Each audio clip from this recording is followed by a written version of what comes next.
event service where we declare that Enoch walkers prepare the way for the Lord Jesus Christ to come and rapture his bride off the face of the earth. We are John preparing the way. Today we will walk like Enoch walked. Saturday, August 14th, 2021 at 6:44 p.m. Enoch walkers were taken. Do you believe it? I do. That's why we're here. So I'll wait for people to pop in. And we will get started.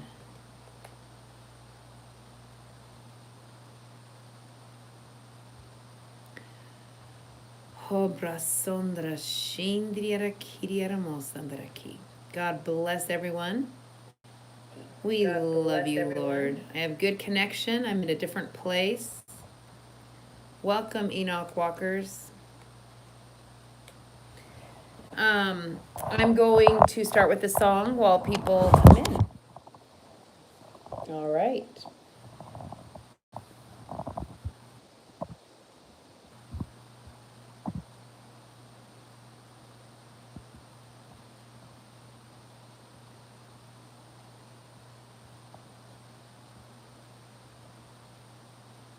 All right, let me get our beautiful worship song for us.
minutes. Until then, I'm going to read 1 Kings 17, 1 through 7. And Elijah the Tishbite, who was of the inhabitants of Gilead, said unto Ahab, As the Lord God of Israel liveth, before whom I stand, there shall not be dew nor rain these years, but according to my word. And the word of the Lord came unto him, saying, Get thee hence, and turn thee eastward, and hide thyself by thy brook Cherith, that is before Jordan. And it shall be that thou shalt drink of the brook, and I have commanded the ravens to feed thee there. So he went and did according unto the word of the Lord. For he went and dwelt by the brook Cherith, that is before Jordan. And the ravens brought him bread and flesh in the morning, and bread and flesh in the evening, and he drank of the brook. I bet that was vitamin water in that brook, huh, guys? Actually, really good water. Water is supposed to have minerals, but everything is so polluted. And it came to pass after a while that the brook dried up, because there had been no rain in the land. And the ravens, now I'm going to read a commentary. Elijah is fed by ravens, by Reverend Lewis Dole. And the ravens brought him bread and flesh in the morning, and bread and flesh in the evening, and he drank of the brook.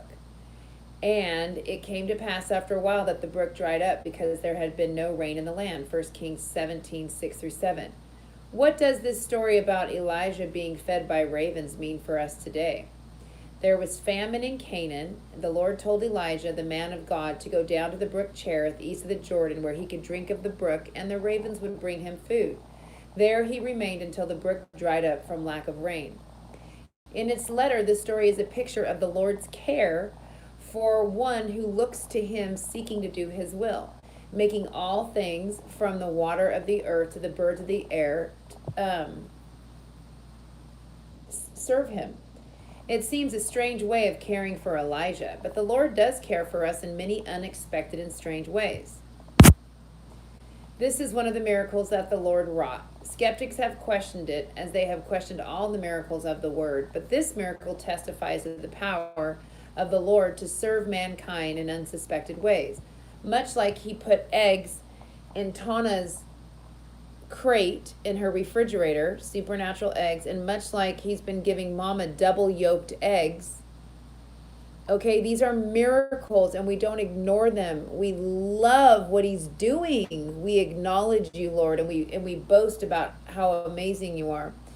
The Lord might, of course, have saved Elijah in another way, but he wished to write the word in such a way that the deeper meaning which lie beneath the surface might eventually be made known, clarifying our vision so we might know without a doubt that the word is divine, and that through it the life of God is brought to us. Hi, Stevie. Hi, Lana. Hi, Mary. The Lord cared for Elijah in this way, that he might tell us in parable from the deep mysteries of his kingdom, for only in parable can there be truth within truth, truth within truth, leading up to the mind of God himself. Elijah is described as of Gilead, a land outside of Canaan, the country east of Jordan, considered unholy as compared to the land west of the dividing river. Every Christian starts life there, for no one is born in the faith of the church. We are born natural into the love of the world, into those selfish and wrong desires which we see so often manifested in children without ever having learned from without. Everyone who becomes a Christian must be born again, but born again by learning the truths of the word of the holy land of heaven, and by living according to them, and so cultivating the love of them.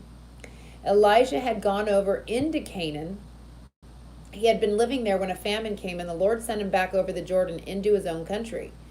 How like this is to the experience of every follower of the Lord. He leaves his native state, his natural external life, and sets out to dwell in heavenly things. Now that's an example of what I've done. I gave an example of Mama and Tana earlier.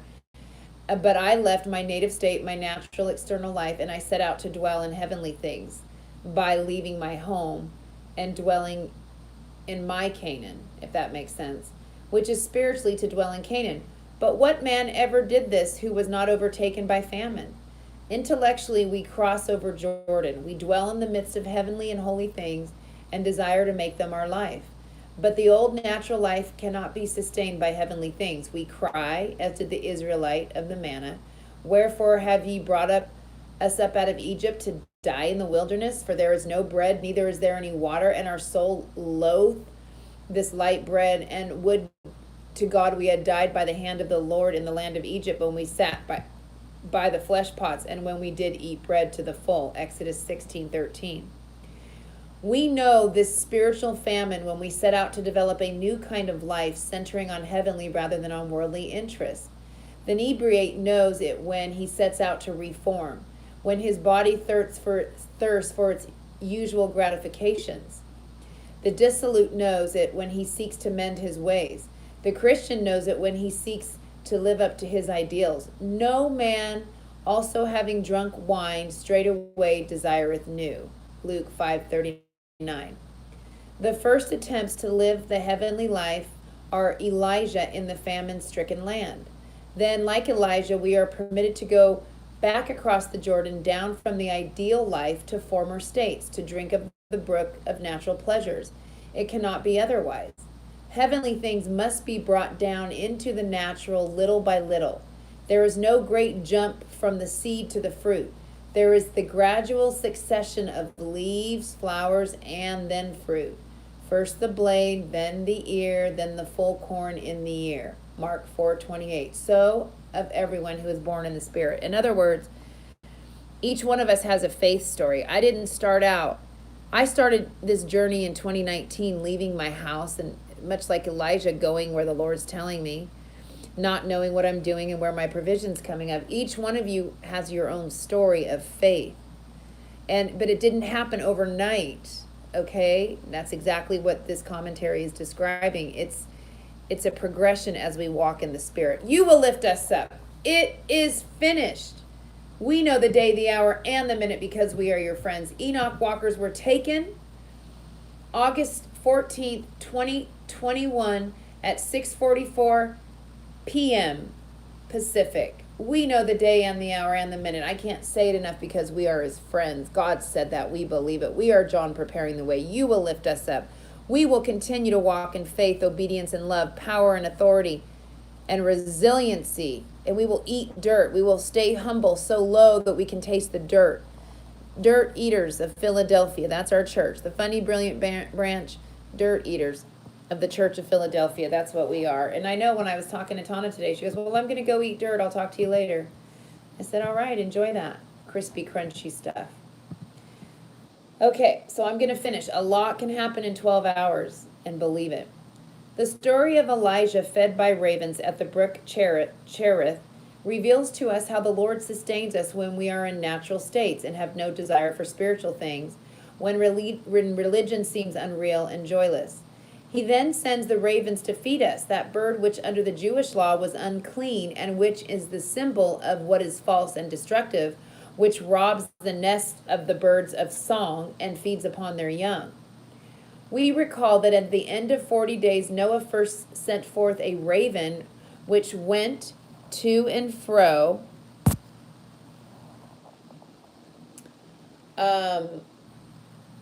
hold on.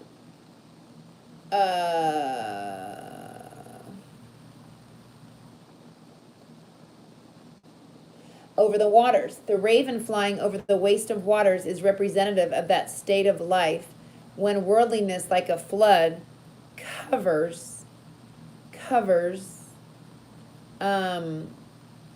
the earth of the mind, suffocating spiritual life.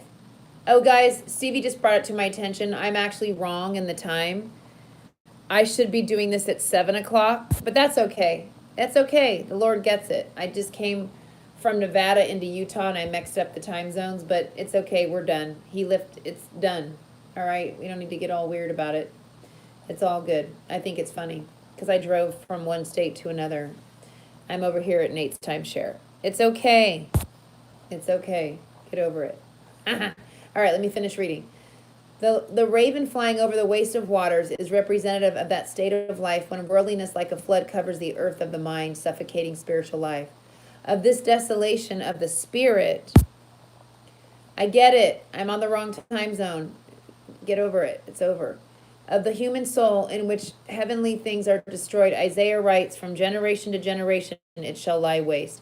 The cormorant and the bittern shall possess it. The owl, also the raven, shall dwell in it, and he shall stretch it out upon the line of confusion and the stones of emptiness. Isaiah 34:11.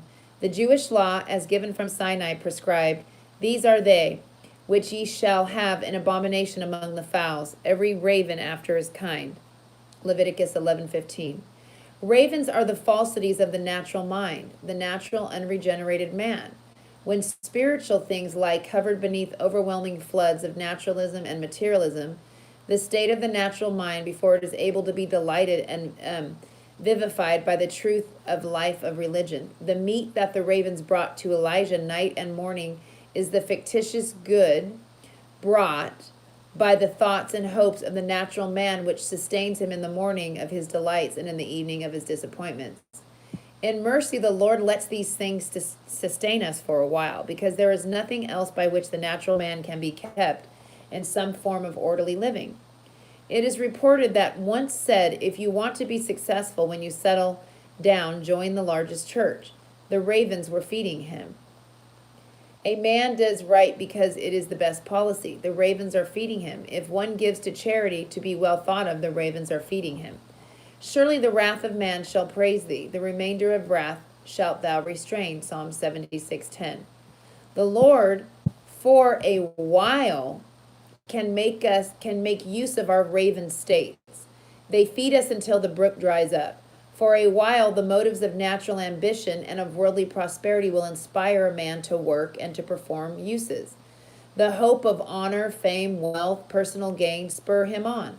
The ravens of natural and worldly thought, these sustain him in the morning of his joy and in the evening of his trials, until the hollowness of the natural and temporal appears and the brook dries up. Then we, like Elijah, can be led back across the Jordan, back into the heavenly land of our spiritual ideals. When the brook failed, as all natural ambitions do, Elijah was led to the widow's house to be sustained by the meal that wasted not and the cruse of oil that did not fail. May we so look to the Lord and live by his truth that we shall no longer be fed by the hopes of this world's pleasures, by that which is false, temporary, and perishable, but that our hearts may be filled with love for the truths of the Lord's kingdom. May we be found worthy to be fed by the bread which cometh down from him out of heaven, and be sustained by him through the truths of his word. The following passage from John 6:27-35 provides a suitable closing. Jesus answered them and said, Verily, verily, I say unto you, ye seek me, not because you saw the miracles, but because ye did eat of the loaves and were filled.